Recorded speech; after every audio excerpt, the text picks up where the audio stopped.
Hi, little dreamers. Welcome back to mine Pop Story. Tonight's tale is glowing with magic.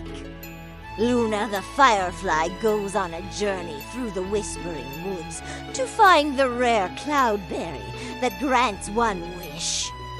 But will she use it for herself or someone in need?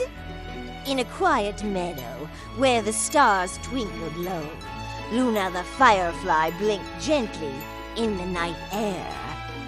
All around her, fireflies blinked greetings and good nights. They zoomed and dipped in patterns of sparkling light, laughing softly as they chased each other among the tall grasses. But Luna wasn't playing. She was watching. Every 100 moons, when the earth was hushed and still, and all the fireflies were asleep, a rare cloudberry bloomed in the Whispering Woods. This berry glowed with moonbeams and starlight, and those who ate it were granted a wish.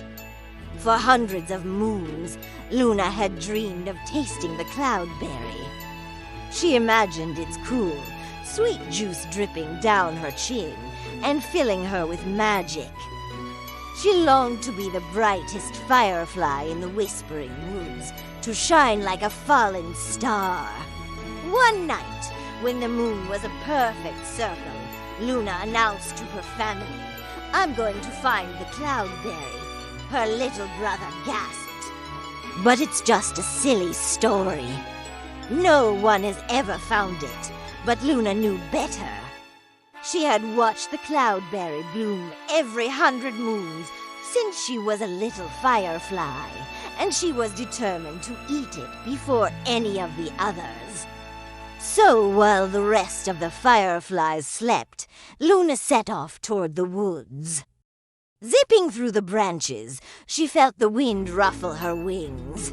The trees whispered secrets in the darkness, but she was too focused on her dream to listen.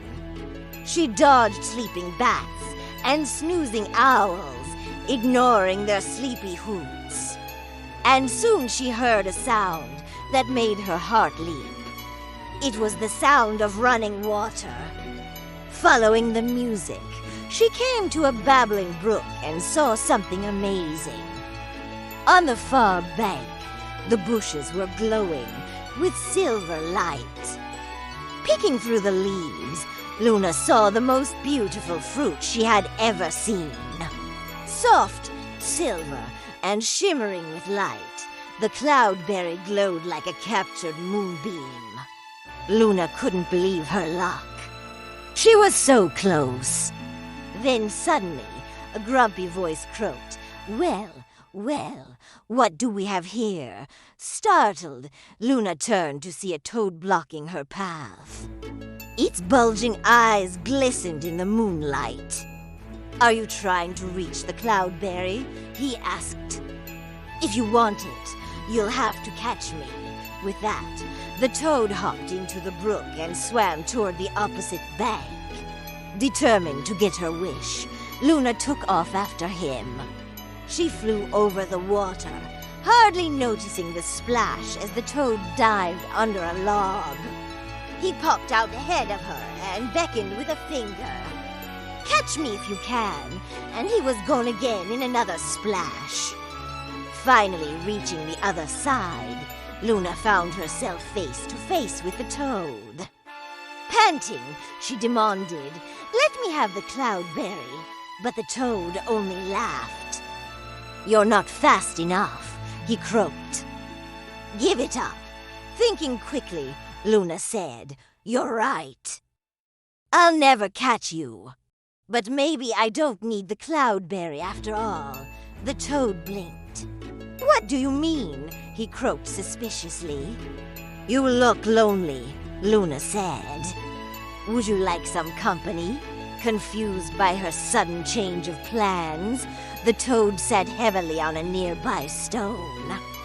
"I guess being alone isn't very fun," he admitted glumly. And so Luna kept him company.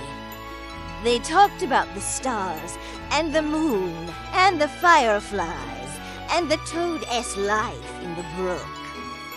Before long, Luna realized that her wish didn't seem very important anymore. She was having much more fun just being with a friend. Suddenly, the toad gasped. "Oh, dear, I promised my children a bedtime story, and I'm late as it is." "Thank you for keeping me company, Luna." "Of course," she replied. She really enjoyed spending time with the toad, but she couldn't help wondering, would she ever get a chance to eat the cloudberry? As the first rays of sunlight peeked over the trees, the toad continued on his way. Waving goodbye, Luna turned toward home. As she flew past the shimmering brook, she noticed a small movement in the bushes. Peeking through the leaves, she saw the cloudberry. It was still there, soft, silver, and glowing with light. Overjoyed, Luna reached out to pluck it, but just then she heard a tiny voice. Each helped startled, Luna whirled around. She had been so focused on her wish, she hadn't noticed anything else around her. There in a nearby bush, a baby squirrel was tangled in thorns. Its fur was matted and dirty, and it was shivering in the cold morning air. Blinking slowly, Luna considered the situation. If she stopped to help the squirrel, she might lose her one chance to wish. But the poor thing looked so cold and scared. Gently, Luna untangled the squirrel from the thorns. It tumbled to the ground and looked up at her with big, grateful eyes. Then it scampered up a nearby tree and disappeared into the bushes. Relieved, Luna turned to go. She had made the right choice, but now she was too late. The cloudberry was gone. Disappointed, but feeling good about helping the squirrel, Luna headed home. As she flew over the babbling brook, she heard a small voice call out, "Wait, please, Luna." Startled, she landed on a nearby leaf and watched as the baby squirrel scrambled down the tree. "Thank you for saving me," it squeaked. "Here, take this." The little squirrel handed Luna a shiny acorn cap. "It's not much, but it's all I have." Confused, Luna took the acorn cap. "But why?" she asked. The squirrel blinked. "Because you're my hero. You were kind when you could have been selfish. You helped me when I needed it most. You're the best friend a squirrel could ask for." "And besides," the squirrel added shyly, "I heard you talking to Mr. Toad." "You're always welcome to keep me company, too." Overjoyed, Luna smiled. She had a friend. And as they played together in the morning light, she knew her wish had come true. The Whispering Woods had given her something even more precious than magic. They had given her friendship. As the sun climbed higher in the sky, Luna and the squirrel scampered and tumbled through the trees.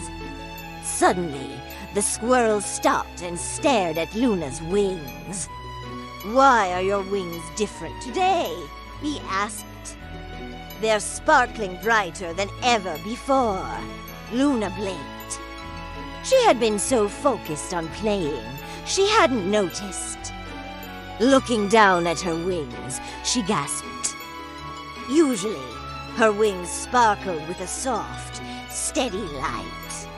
But now they shone with every color imaginable. Red and orange, and yellow, and green, and blue, and indigo, and violet. Her wings were glowing like 1,000 fireflies all at once. Startled, Luna flew into the air. She zoomed and dipped, trying to get a good look at her wings.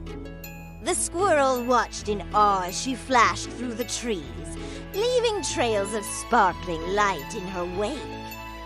Suddenly, a wise old owl hooted from a nearby branch. "Can someone please explain this magnificent display?" Luna stopped and turned to the owl. "I don't know," she admitted. "My wings were like this when I woke up this morning." "Do you know what it means?" The owl pondered for a moment. "Ishemem, you were kind to a stranger in need, and you helped a friend without hesitation. In doing so, you earned the greatest wish of all. Your kindness has filled your heart with magic. That magic fills your wings.